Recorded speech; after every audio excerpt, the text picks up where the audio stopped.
The views and opinions expressed by guests on the TWBC podcast are solely those of the guest and do not necessarily reflect the views of, nor constitute an endorsement by the host, TWBC, or the advertisers.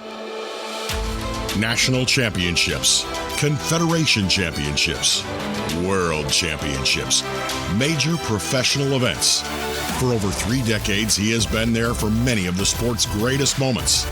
And now he brings you even closer to the movers and shakers in the world of high-echelon tournament water skiing. From the founder and creator of the Water Ski Broadcasting Company comes the TWBC Podcast. And now here's your host, Tony Lightfoot.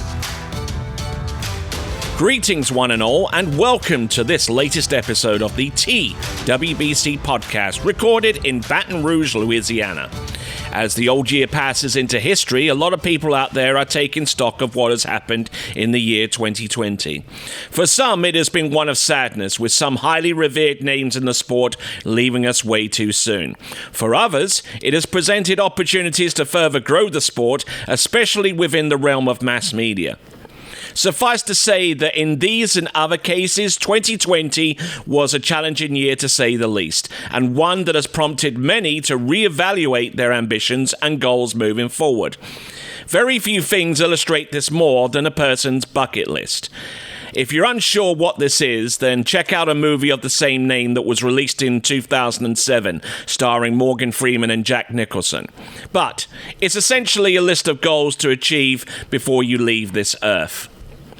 A few weeks ago, I had the opportunity to talk with some of the world's top water ski athletes and presented each of them with this question: what item or items are on your bucket list? As this is such a personal and thought-provoking question, I'm going to keep this episode short with that one question, answered firstly by Robert Pagozzi. What is left? Jumping out of an airplane.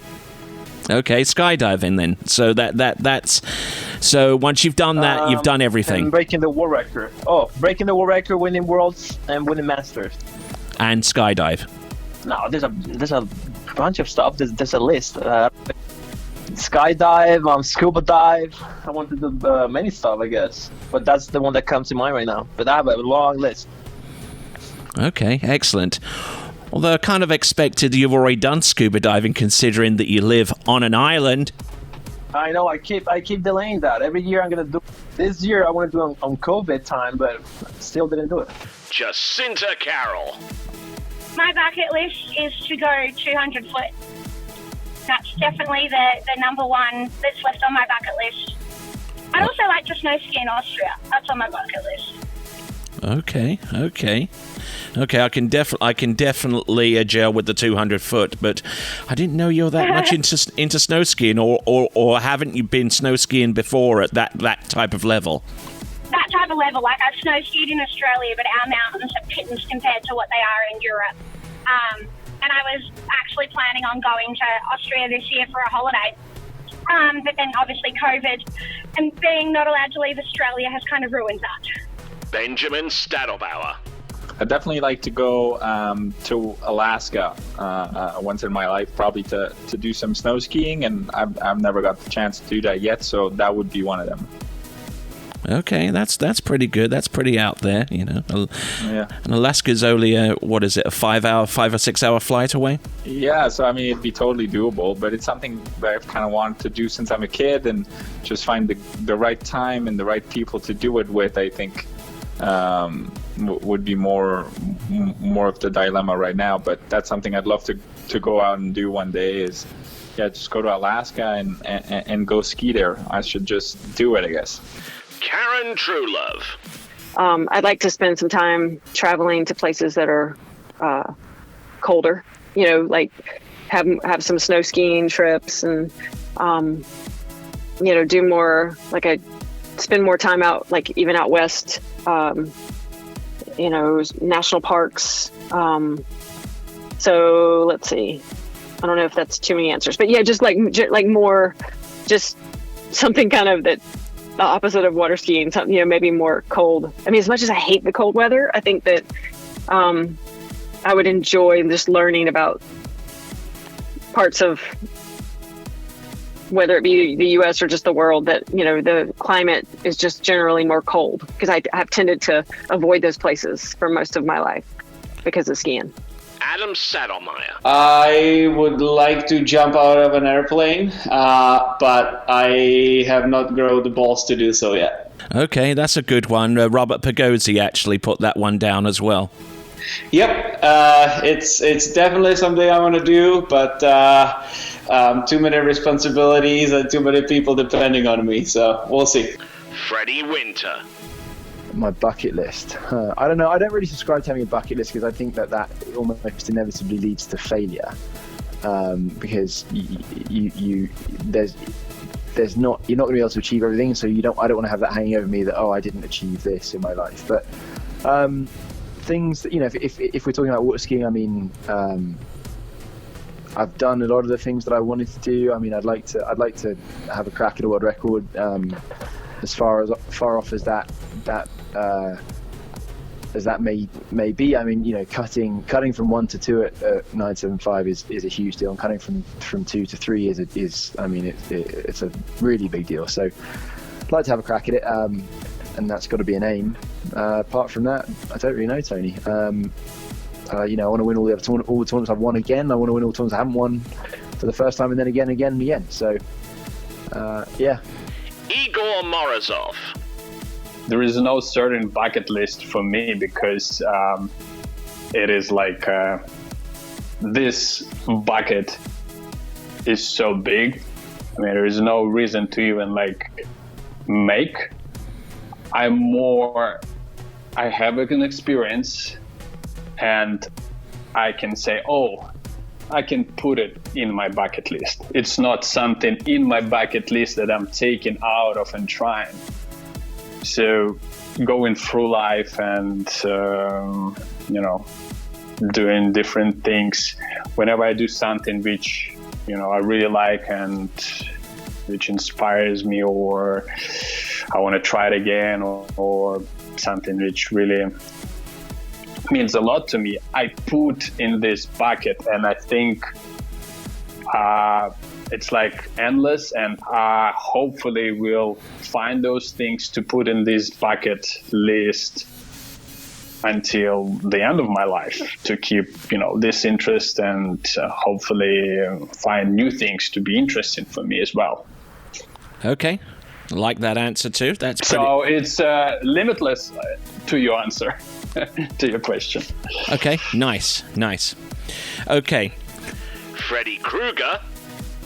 There's a lot of stuff. I want to get down to, I've never been to a Caribbean island. Want to get down and see something like that, go scuba diving somewhere like that. And I've never been to an NFL football game, so if they ever take fans back in the stadium, I'd like to do that. And big one on my bucket list is just trying to find a way to do what we're doing, you know, squeeze in more time with the boys. Joel Howley. I want to win a Moomba. That would be awesome. I'm starting to get good at rollers and putting a lot of work into winning a Moomba one day. And I do have the home ground advantage. There's no excuses down there. So yeah, it would be nice to put it all on the line and win a Moomba one day. Chris Parrish. I want to go to Italy again, but I want to go. It's not Rome. What's one of the most beautiful places in Rome? Is it Venice? Venice, yeah. Yeah, I want to go to Venice. I want to take my wife to Venice, Italy, and I want to go skydiving. All right, actually, a few people want to go skydiving, as a matter of fact. Oh, I can believe that. That's pretty cool. Thibaut Daniel. Whoa. I would say a good surf trip with all my buddies. Okay. A good surf trip with all the boys to Indonesia, all my good mates. Yeah. Ryan Dodd. Well, the good thing is I've never started a bucket list, but it sounds fun. So again, I'm gonna have to take like a long time to work on a bucket list. I kind of had a few things in mind, such as just always trying to figure out how to be a better athlete, and I'm still trying to figure that out. So that's definitely in the forefront. I'd love to, performance-wise, I just know I can jump farther. So I want to jump farther. And I want it to feel easier and hurt less. Because, like, I was actually talking about it today, like, the biggest jumps almost hurt the most. So, and it might be on my bucket list to, like, go farther than I ever have with ease and it not hurt. As an athlete. Within, competitive-wise, I don't know if there's any bucket. I've never really thought of it that way. I mean, I always wanted to be a world champion, and that was like kind of my driving factor and world record. And outside of, I just want to keep getting better performance-wise. Bucket list, like, I really just want to be a better surfer, and I'm terrible. So I'd like to take some time to work on that. There we go. But yeah, it's like I've kind of been fairly one path focused on kind of getting to the point where I could give myself the best shot to be the athlete that I am now. And then, I want to, utilize it and, be a great father and keep trying to get better and find ways to evolve this sport a bit and enjoy it, and maybe be a little less serious while doing it would be kind of neat. So no summer holidays to San Martin, no scuba diving, no skydiving or anything like that.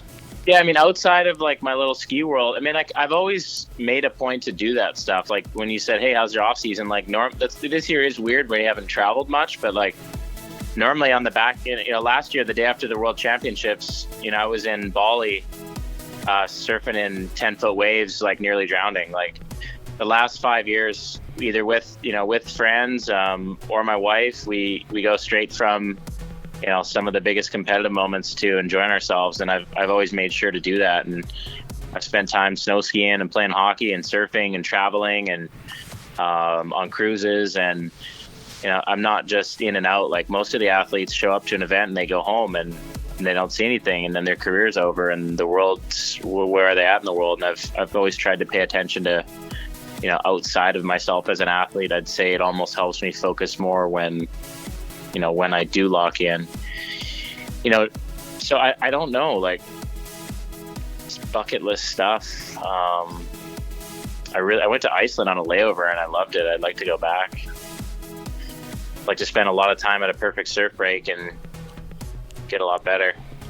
Elizabeth Montavon. There's a lot of countries I want to travel to for sure. But specifically, actually, my family comes from a village called Montavon in Switzerland. So I think it was during the French Revolution, my dad's side of the family decided it was a good time to get out of France, as you can imagine. Mm-hmm. And so they moved to this valley between France and Switzerland, and they kind of created this little farming community, and it's a village that still exists, and it's called Montavon, and I would absolutely love to visit that and learn about my history and the people I come from. Certainly some great and thought-provoking responses from the pro skiers, and plenty to reflect upon as we enter 2021, hopefully with a little less craziness compared to the year before. Thank you once again for listening. More podcasts are being produced as we speak, but if you want to reach out to me in the meantime, then why not drop me an email at podcast@waterskibroadcasting.com. That is podcast@waterskibroadcasting.com.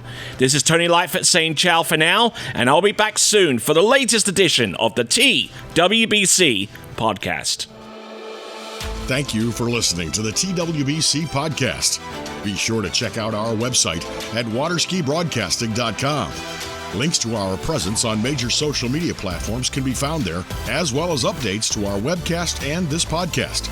Duplication or rebroadcasting of this broadcast without written consent of TWBC is prohibited.